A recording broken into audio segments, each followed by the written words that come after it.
Nyt on majoitus luovutettu ja on aika lähteä eteenpäin. Tarkoitus olisi lähteä sinne vuoristoon ja etsiä vähän sitä luontomaisemaa. Mä oon nyt muutaman päivän tässä pähkäillyt ja katsellut mun vaihtoehtoja. Se on vähän silleen, että jos haluaa sinne oikein luonnonrauhaa ja pieneen kaupunkiin, missä on rauhallista, niin siellä on sitten ihan pirun kylmä. Ja sitten taas jos haluaa vähän sen lämpöä, niin sitten joutuu niistä karsiin ja mennä vähän isompaa kaupunkiin ja ei niin luonnon keskelle. Mulla on oikeastaan 2 sellaista vaihtoehtoa ja minä vähän niinku kohtalon päättää, että minä menen tästä Rishikeshistä taksille viereiseen isompaa kaupunkiin ja siellä sitten bussiasemalle ja kato miten busseja menee kumpaakin suuntaan, että vähän sen mukaan sitten valitsen.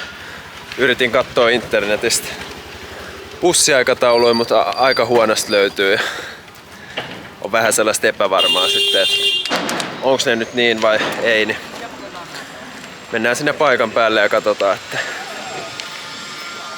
minne päädytään. Mutta nyt onks me nyt 4 päivää ollut ekstraa tää Rishikeshissa ilman kuvaamisia. On tosiaan vaan joogailu ja käynyt nyrkkeilees ja syönyt hyvin ja elänyt sellaista aika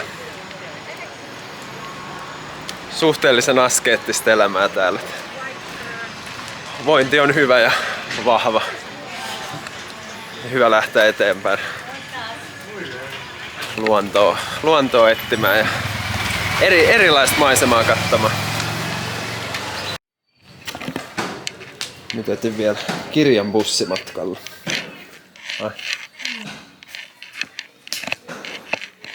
Löytyi kiva tällainen kirjakauppa, mikä on ihan täynnä erilaisia kirjoja laidasta laitaan.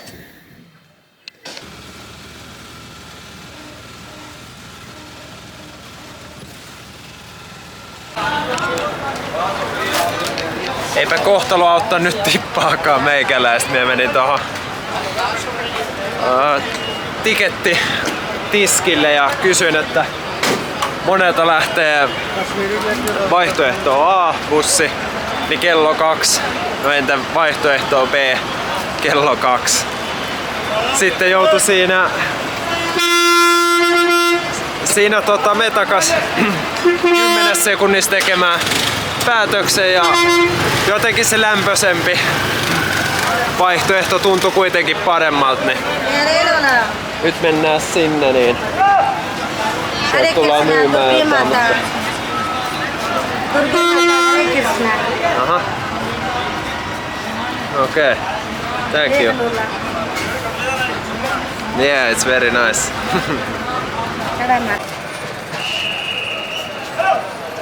Täällä olisi ollut ilmeisesti jonkunnäköinen deluxe-bussikin, mutta se olisi lähtenyt kai sitten ihan illalla vasta.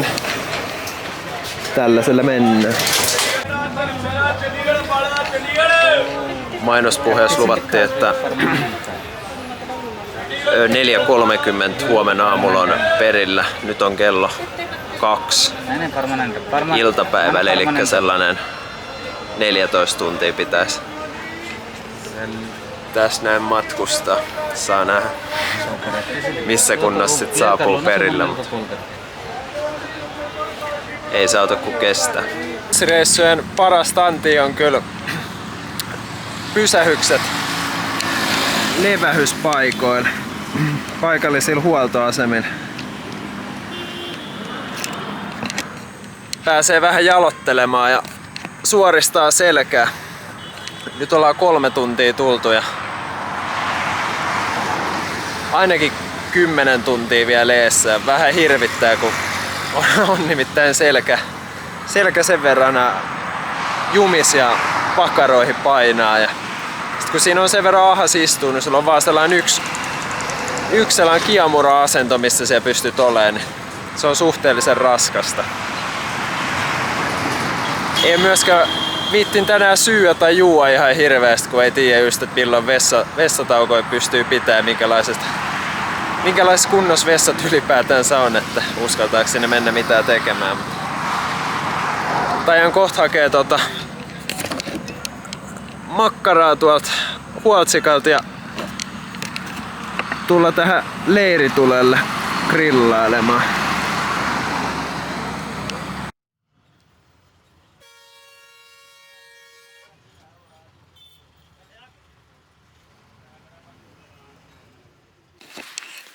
No niin, nyt on Dharamsalamiin saavuttu, mutta tässä kävi vähän hupsusti. Kello on 3:20 ja nyt jätettiin niinku keskelle tätä kaupunkia. Eihän täällä on niinku mitään auki.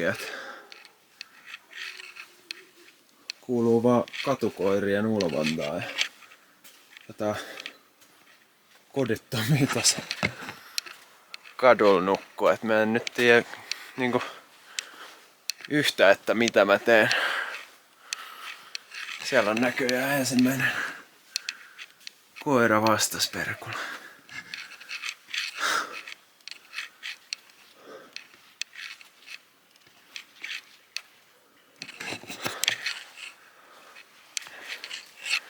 En tiedä.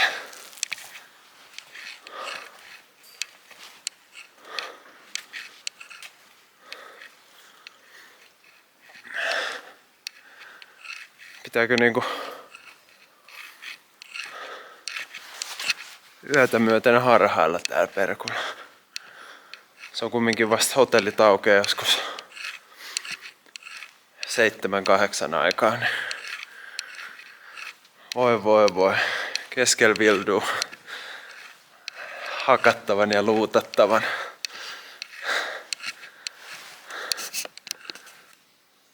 Tästä löytyi jonkunnäköinen hotelli. Ainakin siinä oli, että huoneita vapaana, mutta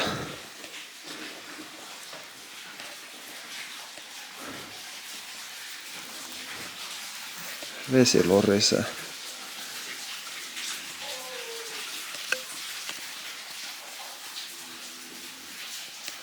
Kuorosaus kuuluu.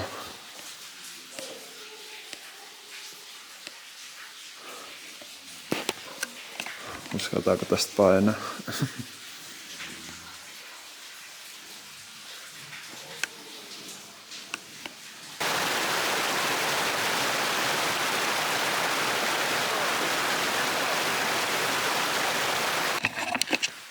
Loppu hyvin, kaikki hyvin.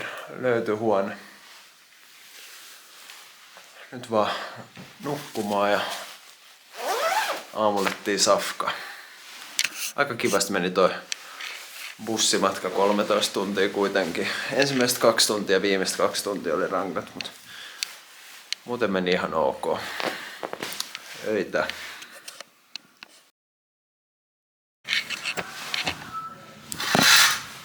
Huomenta.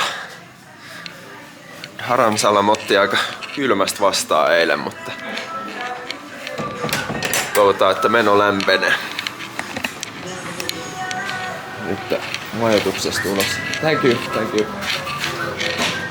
Majoituksessa tulos ja toista majoitustettiin suoraan. Täällä on yksi kaupungin osa, McLeod Ganj, minne minä seuraavaksi koitan suunnistaa ja sieltä löytää jonkunlaisen kämpän. Saman tien taksin kyytiin McLeod Ganj kohti. Tää on tosiaan tällainen vissiin keskikokoinen kautta pieni vuoristokaupunki, joka sijaitsee 2000 metrin korkeudessa. Sen huomaa, että täällä on paljon viileämpi ja sitä myötä myös onneksi raikkaampi tää ilmasto. Tuolla näkyy itse asiassa vähän Himalajan vuori. Saa nähdä, näkyykö ne paremmin jostain. Pitäisi vissiin näkyä, mutta on suhteellisen kirkas kelikin. Vaikuttaa kyllä todella kivalta, rauhalliselta kaupungilta. Minä tulin tänne pohjoisempaa kaupungin osaan. Noustiin vielä jonkun verran matkaa. Täällä on tiibetiläinen kulttuuri aika vahvan. Löytyy kaikenlaista tiibetiläistä ravintolaa ja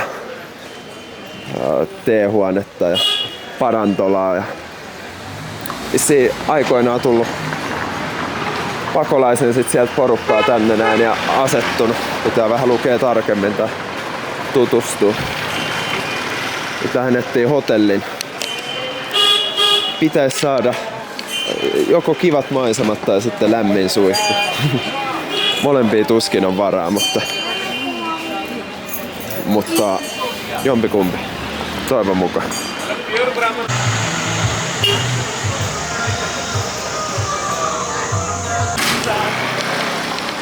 Löysin kivan hotellin tai majoituksen meikäläisen budjettiin sopiva ja löytyi ihan kiva maisema siitä ja kuuma suihkukin vielä, niin pitää olla tyytyväinen. Tän päivän mä oon oikeastaan vaan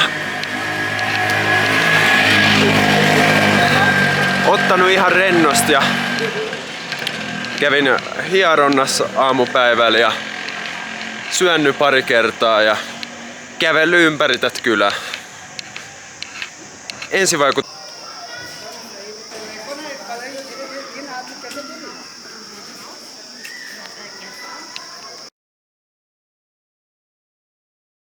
Nyt ei mene hyvin. Jouduin valvomaan viime yön ja vatta on ihan... Ei nyt sellainen tosi sekaisin, että kyllä tässä ulos vielä pystyy mennä. Ajattelin ruokaakin syödä, mutta vähän sellainen epävarma. Kävi eilen silleen, että me tuli illalla sitten kaupungilta takas siihen kämpille ja sit saman tien haistoin, että ei jumalautse, että tää kämppä tää on ihan täysin homees. Tää home haisee.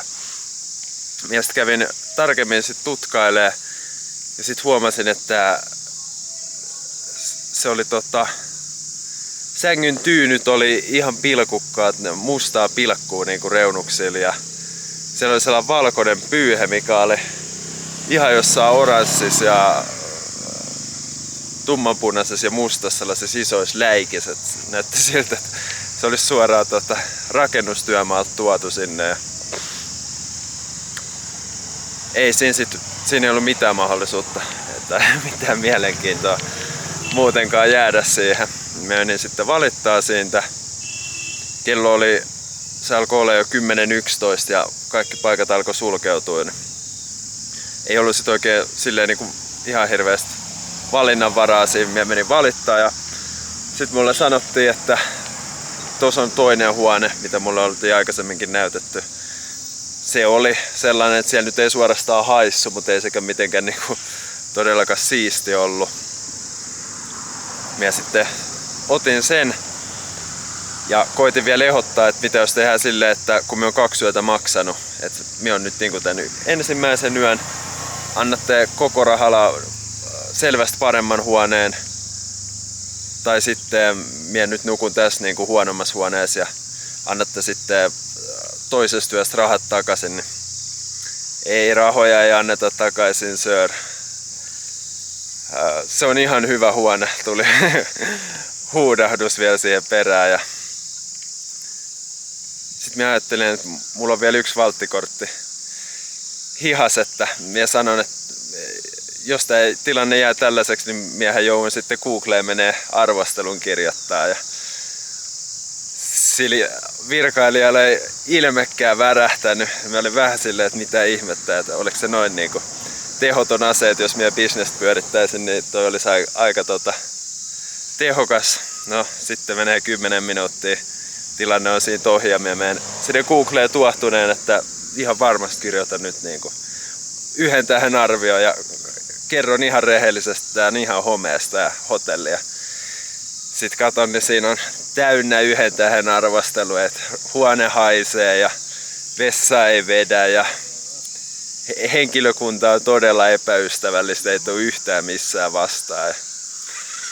Sitten mä ajattelen, se on ihan ajan tuhlausta enää edes mitään kirjoittaa siihen. Sitten nukuin siinä yön. No nukuin, miten nukuin? Kyllähän se nyt on, kun tietää, että on hometta siinä rakennuksessa ja muutenkin epäsiisti kämppä. Silleen, että siellä piti niinku oikeastaan kengät jalas kävellä sisälläkin, että kehtas olla. Niin ei siinä kovin hyvin sellaisia levollisia unia sit saa. Nyt on 2 yötä valvottu ja tosiaan vatsaskin vähän kiertää ja vähän silleen heikkona. Et aika rankat 2 päivää nyt on ollut. Et ei ole kyllä ihan paras lomafiilis ollut nyt päällä, mutta toivotaan, että se nyt paranee. Ja vuokrasin skootterin, pakkasin kamani. Otin Airbnb:stä sellaisen aika siistin näköisen, tai oikeastaan sitä mitä on täällä tasoa nähnyt, niin tosi siistin näköisen kämpän.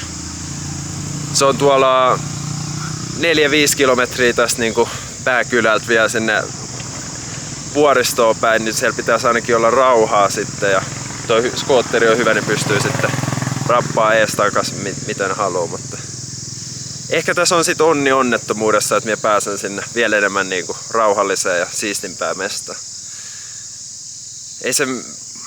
Emme vaadi niinku oikeastaan mitään muuta näin reissuilla kuin huoneen, missä on sänky ja suihku ja vessa, mutta kyllä pitää olla silleen siistis kunnossa. Ei mitään hometta. Eiköhän se tästä. Tänään ei mennä vuoristoon, se reissu tekemään huomenna.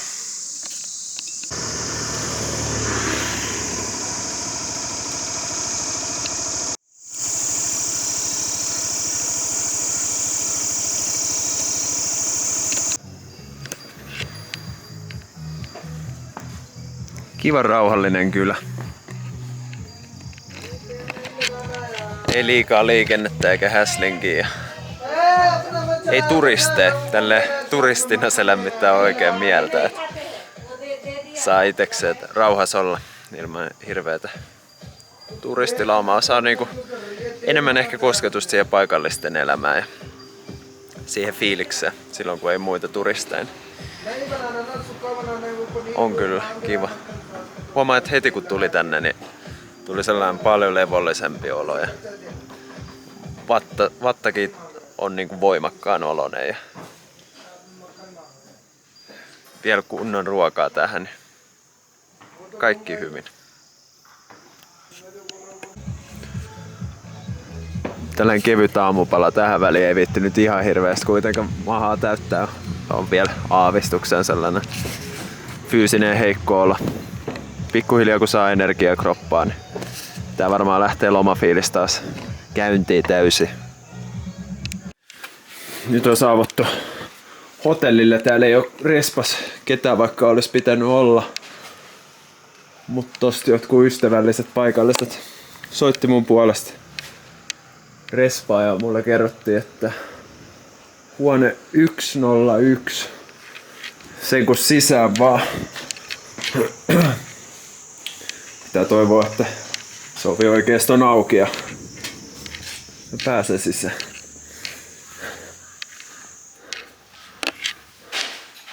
Se on heti tässä, kyllä. Ovi on auki.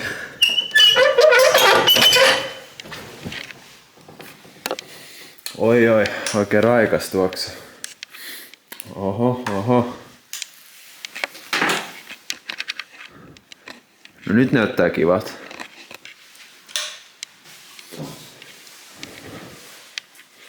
Vessa on ihan ok. Siellä ei onneksi tarvi niin kovin paljon varmaan hengaa.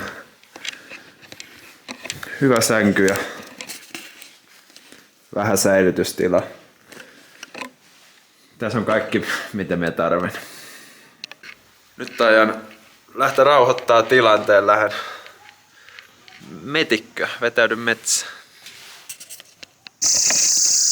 Tässä mun kylän lähellä on tällainen Daalejärvi, suhteellisen pieni järvi. Moni paikallinen mulle sanoi, että tuu tänne, että tää on tosi kaunis paikka. Ne oli ihan niinku täysin fiiliksissä tästä. Ja siis tässä on ihan älyttömän mukava nyt istua, varsinkin kun aurinkokin paistaa ja vesi jotenkin rauhoittaa ton fiiliksen, mutta kyllä se on sanottava, että me nyt ihan niinku hirveän kauniiksi tätä paikkaa kuitenkaan sanoisi. Toi vesi on tollasta niinku hernekeiton väristä. Mut se vaan kertoo, kuinka hiton onnekkaat me ollaan Suomessa. Tällainen paikka kun siellä olisi, niin tämähän hävitettäisiin koko kansan toimesta. Räjäytettäisiin taivaan tuuliin, että tällaista ei siedettäisi. Täältä on kaiken häslingin ja melskeen keskellä, niin tää on tällainen kaunis paikka.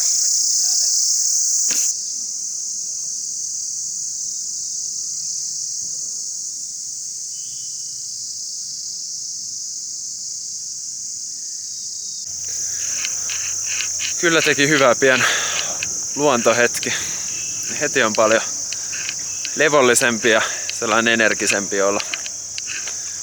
Huomaa ihan selvästi, että nyt parin päivän aikana kun on tullut noita vastoinkäymisiä, niin vetää heti mieleen sellaiseksi matalaksi ja ei pysty niinku iloita niin paljon asioista, mistä ehkä pitäisi pystyä iloita. Nyt kun täällä on uusissa maisemissa ja koko ajan löytää uusia paikkoja, tapaa uusia ihmisiä ja syö hyvää safkaa, niin tässä on oikeesti niin kuin kaikki ihan älyttömän hyvin. Jotenkin vaan sit heti kun tulee niitä vastoinkäymisiä, niin helpolla menee siihen moodiin, että sit niin kuin kivatkin jutut menettää vähän sen sitä kivuuttaa. Toi toimii mulle ihan älyttömän hyvin, että menee luonnon keskelle ja siellä rauhoittuu vaan ja meditoi, syvähengittelee ja vaikka funtsii elämäänsä ja itteensä. Tää lukee kirjaa. Saman tien alkaa sellainen sykkeen lasku ja hyvän mielen tulo.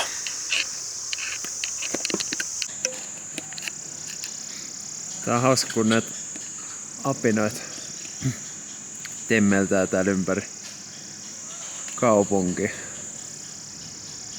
Kiva katsella, kun toiset pomppii ja leikki. Katukoiria on ihan älyttömästi. Nekin on tälleen päiväsaikaa ihan letkeet, mutta illalla alkaa niitten juhlat. Alkaa hurja haukunta ja liikkuu sellaisessa jengeissä tuolla kadulla. Mulla on jostain aikaisemmista reissuista vähän huonoja kokemuksia, kun on tullut ahistelemaan sellainen 340 koiran jengi. Näillä on kunnon klaani tässä. Tuolta näytettiin jotain käsimerkkiä ylhäältä vartiotornista muille, että nyt on otettu kamera esiin, nyt kannattaa käyttäytyä. Täällä on joku ihan uusi apina mullekin. Huhhuh. Tonkaan joutuu se nyrkkeilemään. Siellä on toinenkin.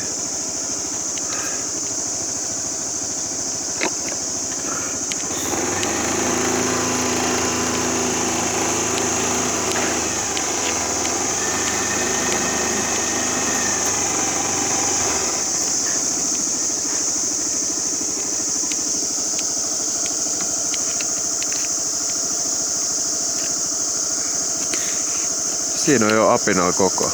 Mitäköhän nää on? Pitää tarkkailla. Tuo alkaa olla nimittäin jo melkoinen möhkälä.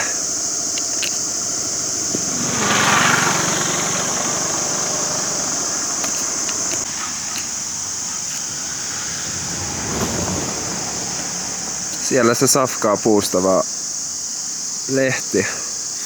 On muuten upean näköisiä otuksia. Ihan älyttömän siistejä. En oo ikinä ennen nähnyt näitä. Niin on, tuo häntäkin on sellainen metrinen ja äsken tuolla toinen kaverus hyppäsi jonkun 4 metrin hypyn puusta toiseen. Oli aika hienon näköinen, kun puitten oksat ja latvat vaan tärisee. Noniin, nyt lähtee. Siellä mennään.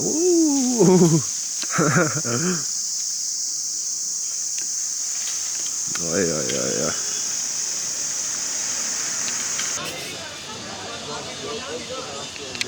Really? Oh. No. Okay. You can do no spicy also if you want to. Kohta sukellaan kuumaa suihkuu. Se on jotain todella luksus tähän iltaan. Ajois nukkuu, huomen 6 soi kello. Nousen auringonlaskun aikaa ja lähden kiipeämään sinne vuoren rinnettä ylöspäin. Saa nähdä minkälaiset maisemat sieltä on. Meinasin, että koitan päästä sinne niinku, se on 2800 metriä vissiin se niinku, jonkunnäköinen kämppi siellä. Niin siihen niin ja ennen puolta päivää, koska mä oon huomannut, että puolen päivän jälkeen alkaa tulee noita pilviä tonne vuorten huippujen tuntumaan ja ne sekoittaa sit sitä, että ei näe niin hyvin. Olisi vähän harmi kiivetä sinne vuorelle ja huomaa, että ei hitto, eihän täällä mitään näe.